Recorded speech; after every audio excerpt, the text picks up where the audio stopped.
Hello everyone, welcome again to my channel. I hope you are doing well.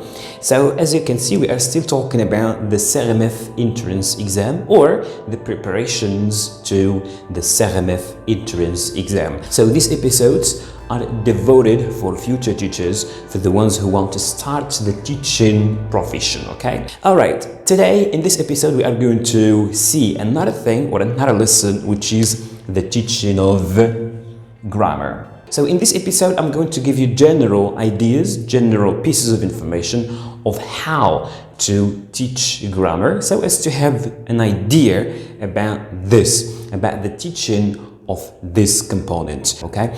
All right, so first of all, the first thing that I have to keep in mind is that when we teach grammar, or when we talk about teaching grammar, there are two approaches, two general approaches of teaching grammar. Number one is what we call deductive approach, and the second one is what we call the inductive approach, okay? So these are two general approaches you should know about the teaching of grammar. Now, generally speaking, when we talk about the deductive approach, is when the teacher gives the rule directly. So this has to do with what we call the rule, okay? So in the deductive approach, the teacher gives the rule directly and students learn the rule and then practice it and use it, okay? So this is what we mean by deductive. The teacher gives the rule. And when we talk about the inductive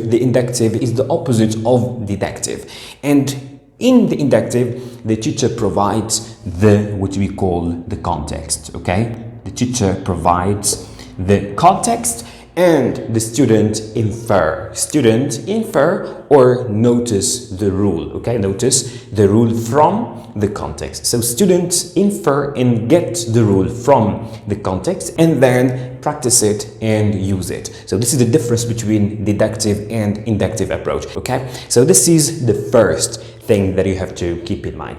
All right, another thing that we have to know when we talk about teaching grammar is some methods of teaching grammar. There is one very common method that you should be aware of, and it is very easy to understand and it is practical. It is what we call the PPP model, okay? It is the PPP model, okay? So this P stands for presenting, this one for practicing, and this one for producing. So as you can see, there are three stages and three phases for teaching grammar. Number one, presenting, practicing, and producing. Now let's see what we do in presenting, what we do in practicing, and what we do in the production. The first one is presenting, okay? Now, the first question that comes to your mind is presenting what? Very simply, here when we talk about presenting is presenting the language component.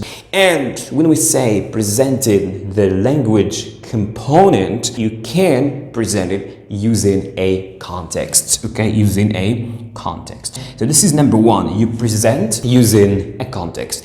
And when we talk about context, context can either be in the form of, for example, sentences, or it can also be a kind of small text, or the most appropriate one is a short dialogue. So a dialogue is the appropriate context to use for teaching grammar lessons. This is what we mean by presenting. So presenting the grammar point, the grammar lesson you are teaching in a context, okay? In a context, either sentences or text or a short dialogue, okay? Now, in presenting, students try to notice, okay? They notice very simply the rule. So they are the ones who infer the rule from the context, and not only this, they should also notice and understand the use. So this is what presenting is all about.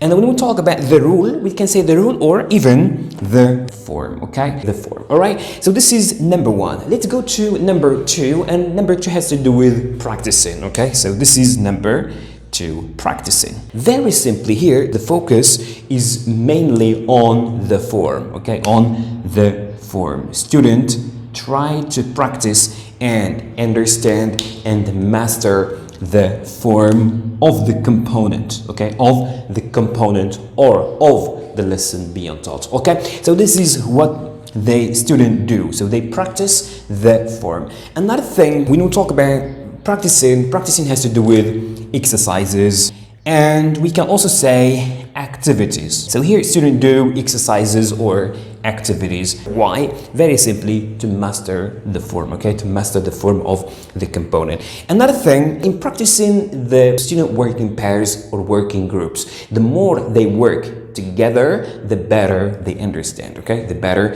they understand, and especially here we are talking about the form. There are some people who consider practicing as the focus on accuracy, okay? Accuracy. And when I say accuracy, I mean grammar correctness, okay?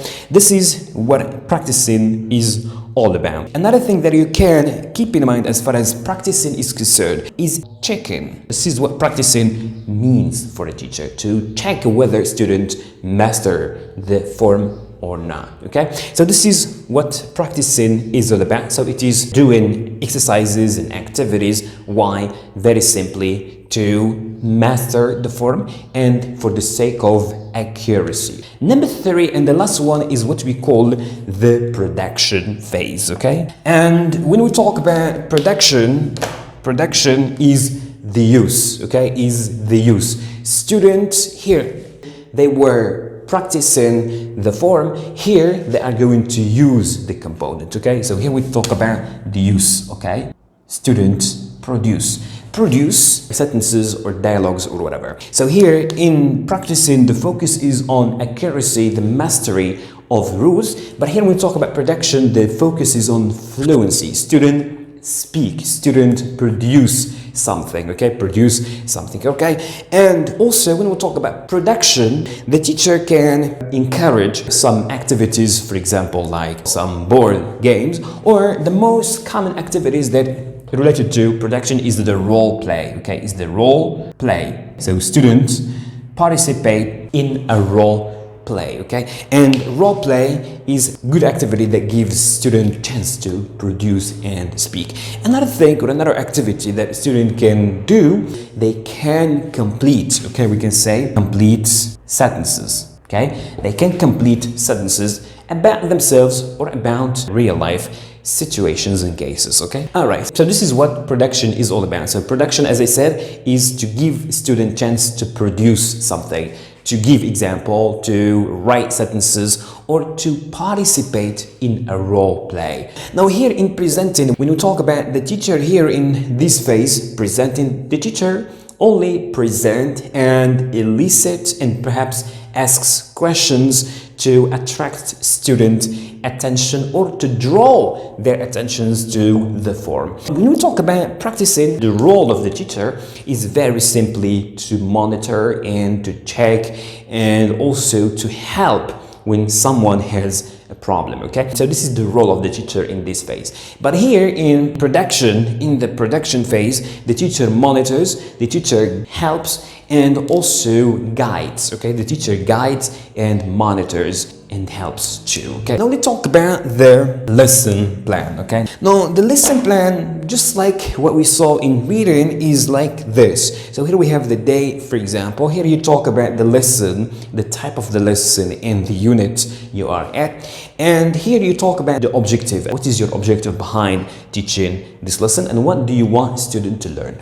And here you can talk about the materials you are using, the whiteboard, handout, worksheets, the student book, data show, whatever. So these are the stages. The first one, the warm-up or the lead-in. And stage number 1 is very simply presenting. Stage number 2, practicing. And stage number 2, the production. Okay, so here you talk about in the activities, what are you going to do as a teacher and what students do, okay? Here, strategies and techniques, okay? Strategies and techniques students use. And here, the timing, and when I say the timing, you have to allocate specific time for each phase of these, okay?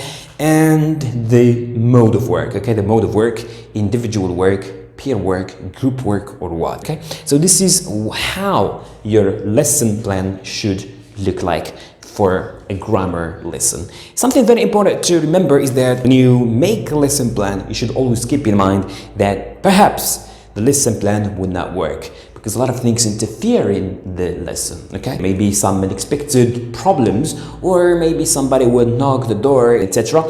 So this will go in vain. You should always keep in mind that the lesson plan sometimes may not work, but it's very important because it gives you an idea about what you are going to do, okay? So these are the phases and the steps you go through for teaching a grammar lesson. This is a model, the PPP model, presenting, practicing, and production, okay? I hope you find this beneficial. If you have any question or suggestion, don't hesitate to let me know. See you in another episode. Have a good time and goodbye.